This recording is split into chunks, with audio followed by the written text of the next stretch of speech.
चापाकल का आपने दिखाया था हम्म, कि गंगा जी में पानी जो है हाँ, लोग पीने का इस्तेमाल कर रहे हैं, नहाने में इस्तेमाल करते हैं, बर्तन मांजने में इस्तेमाल कर रहे थे। बहुत कठिन स्थिति में लोग रह रहे हैं। तो ऐसे पहले भी चापाकल का लिस्ट मेरे पास आया हुआ था। आग लग गई थी बिंटोली में, तो वहाँ का भी लिस्ट था। तो चापाकल बांटने में बहुत समस्या है।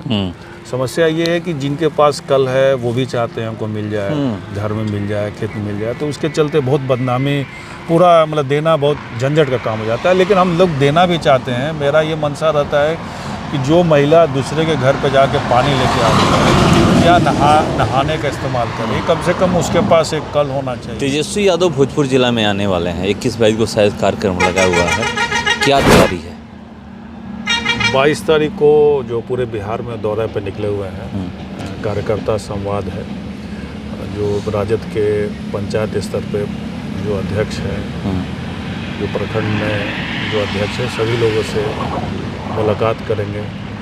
अगला चुनाव का जो तैयारी है, किस तरह आप चुनाव की तैयारी करेंगे, किस तरह बूथ पे अधिक से अधिक वोट दिलवाएंगे, लोगों के बीच में जी क्या कहेंगे, ये सब चीज़ की बातें जो है तेजस्वी जी रखेंगे। और वो जो बात जानेंगे उनसे, वो गांव में अपना प्रचार प्रसार करेंगे। कैमूर गए, बक्सर गए हुए थे। बक्सर से जब वो रिटर्न हो रहे थे तो आप ही के विधानसभा में उतरे, लाइव किए हैं, वीडियो बनाए हैं और सरसों का तेल उस पर किसानों को लेकर के बात किए। वहाँ पर ये पता चला कि कुछ लोग मिल भी गए थे। तो क्या आपके बारे में बात हुई है? कुछ लोग यहाँ पर बता रहे थे। नहीं, ऐसा कुछ नहीं है। सरसों का खेत देखे, और शाहपुर विधानसभा क्षेत्र कृषि प्रधान क्षेत्र है, और यहाँ उनको वातावरण उनको बहुत अच्छा लगा, इसीलिए उस जगह पर रुके और देखे भी, किसान लोग से भी बात की क्या समस्या है, और जो भी समस्या और भी पासी समाज के मिले उनसे भी समस्या जानने का प्रयास किया। तो अच्छी बात है। इस तरह आपके बारे में जानने का प्रयास किया कि नहीं, कि क्या काम करा रहे हैं कि नहीं विधायक हमारे जो हैं? उनको जानने की ज़रूरत नहीं है। हाँ, इस तरह फीडबैक सभी लोगों को मिलता है, वो जानते हैं किनका कंस्टिट्यूएंसी और हम लोग किस तरह के लोग हैं, वो खूब ही जानते हैं। तो कोई फीडबैक लेने की ज़रूरत उनको मेरे बारे में नहीं पड़ती, वो स्वतः जानते हैं। लेकिन अच्छा लगा कि मेरे विधानसभा क्षेत्र में आया और लोगों से उतर के बात करना, किसानों से बात करना। नेता को चाहिए भी कि जनता तक जितना नज़दीक हम जा सके उतना अच्छा है उनके लिए। लगातार घूम रहे हैं और माँ बहन मान योजना की बातें लोग कर रहे हैं। 500 रुपये में सिलेंडर आप लोग देने की बात कर रहे हैं। 200 यूनिट बिजली फ्री देने की बात कर रहे हैं कि सरकार बनेगी तो ये सब हम काम करेंगे। जो 400 रुपये पेंशन है उसको बढ़ा करके 1500 रुपये कर रहे हैं। क्या लग रहा है कि ये सब जो बातें और भी आप लोग को बता चुके हैं कि घर घर ये बात पहुँचाना है कि जब हमारी सरकार बनेगी तो ये काम किया जाएगा, ये काम होंगे। कैसे आप लोग पहुँचा रहे हैं इन सब बातों को?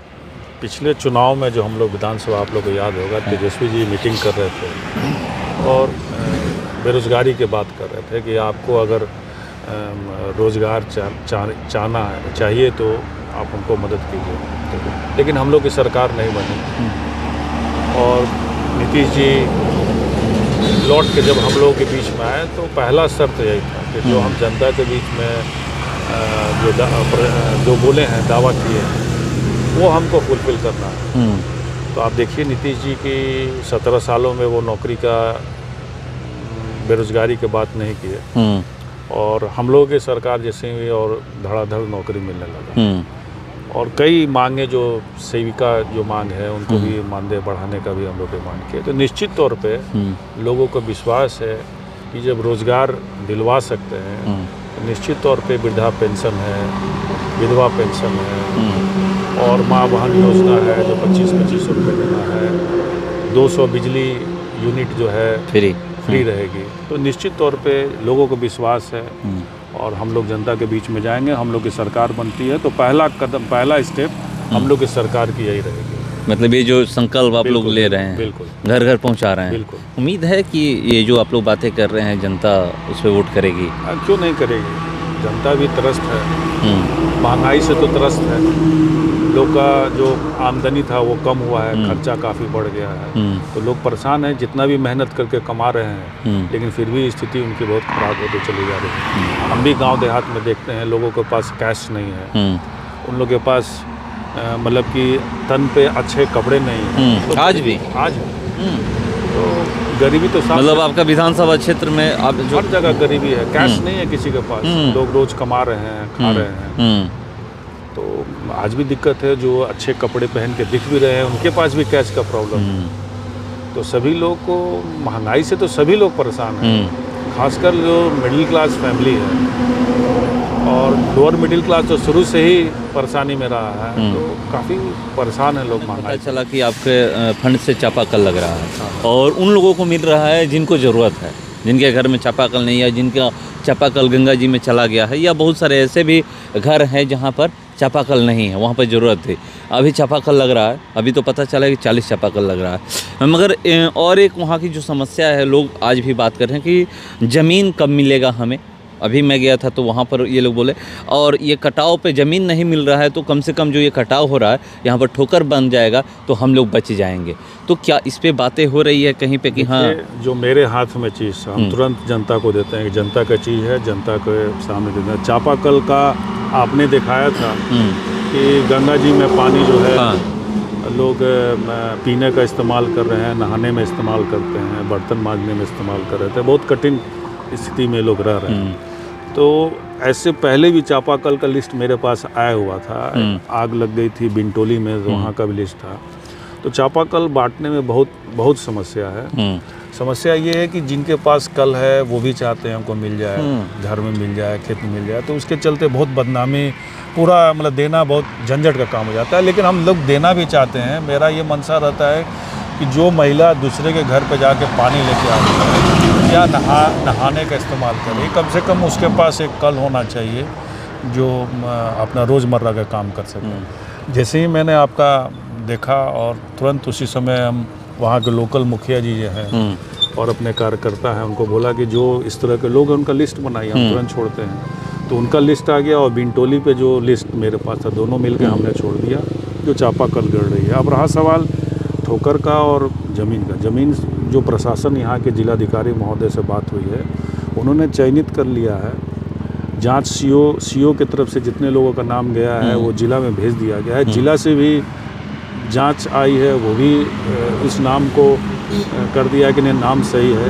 अब उन लोगों को देना है, तो 1-2 दिनों में हम जिलाधिकारी महोदय से मीटिंग है और उनसे बात करके जल्दी से जल्दी उन लोगों को ज़मीन दिलाएंगे जो जिला से मिलना है। ठोकर के लिए मैंने सारा एस्टिमेट, अभी मल साहब उस विभाग के सचिव हैं, हम गए भी थे 2 दिन पहले, विभाग में भेजा है पैसा आवंटन के लिए। अब उसी का लोग वेट कर रहे हैं। तो सरकार की मंशा क्या है, इस तरफ भोजपुर में देना चाहते हैं कि नहीं देना चाहते हैं, कि गंगा उस पार देना चाहते हैं जहां उनको मैक्सिमम पैसा सरकार का उस इलाके में खर्च होती है। चुनावी वर्ष है तो उन लोग क्या करते हैं ये भी देखना है। मैं गंगा जी के उस पार, हाँ, उस इलाके में जो ज़मीन है, नहीं, हम कह रहे हैं कि फंड जो है बिहार सरकार भोजपुर में हम लोग के यहाँ देना चाहती है कि नहीं देना चाहती है, कि अपने जहाँ उनके ज़्यादा से ज़्यादा विधायक जीते हैं, अच्छा, अगर वो भेदभाव करेंगे तब तो समस्या होगी। अगर भेदभाव नहीं करते हैं तो अभी तक ये काम हो जाने चाहिए थे, क्योंकि विभाग भी बना के भेज दिया कि नहीं इसको बनाना एकदम ज़रूरी है, और उसका एस्टिमेट बना के सारा कुछ भेज के प्रतिवेदन चला गया। मतलब आपको भी लग रहा है कि मतलब भेदभाव होता है। शाहाबाद में ज़्यादा विधायक महागठबंधन के, इंडिया गठबंधन के हैं, इसलिए कुछ मामले जैसे सड़क उड़क है, ये सब तो प्रायोरिटी बेसिस में होता है, लेकिन जहाँ फंड आवंटन करना है, जहाँ जिस विभाग के पास पैसा नहीं है उस विभाग को पैसा देना है। जैसे आप जिस विभाग की बात करें, बाढ़ नियंत्रण के पास कोई पैसा नहीं है, तो यहाँ लोग भेदभाव जरूर करते हैं विभाग के द्वारा। तो जो प्रायोरिटी बेसिस में 1 नंबर पे काम होना चाहिए। आप खुद हाल देखें, हम फ़ोटो भी खिंचवा के दिए हैं। तो इसके लिए पैरवी करना पड़े, विभाग को दौड़ना पड़े, विधायक को दौड़ना पड़े, तो बहुत दुर्भाग्य की बात है। आप बड़े बड़े पंचायत सरकार भवन बना रहे हैं करोड़ों रुपया का, जो जनता के काम में नहीं आ रहा है। बन के बिल्डिंग तैयार है, वो कई बिल्डिंग जो बहुत पहले बन के तैयार थी वो अब स्थिति खराब होती जा रही है। तो आप क्यों खर्च कर रहे हैं? आप पटना में बड़ी बड़ी ऑफिसेज बना रहे हैं, बड़े बड़े भवन बना रहे हैं, और जहाँ जनता का पैसा से आप बनवा रहे हैं और जनता जहाँ मर रही है, मकान जिनका गिर रहा है, उसके लिए पैरवी करना पड़े तो बहुत दुर्भाग्य की बात है। तो ये सरकार को चाहिए कि तुरंत से तुरंत इसको पास मतलब इस पर करके, बात आप करिएगा बिल्कुल, जिलाधिकारी हम से। तो 2 दिन पहले भी मिले हैं, जिलाधिकारी से भी मिल के ये बात करेंगे कि आप अपने तरफ से भी प्रयास कीजिए। मुख्यमंत्री जी को भी विधानसभा में हम चिट्ठी दिए तो उनके जो चिट्ठी मैंने दिया था वो विभाग में चिट्ठी आ गई है। तो अब हम लोग वेट कर रहे हैं। अब तब में फाइल सभी की गई हुई है, बिहार में और भी जगह जहाँ है कटाव हो रहा है, सब जगह की जो फाइल गई हुई है। अब फाइल निकलने का वेट कर रहे हैं कि कब तक वो होके निकलेगी।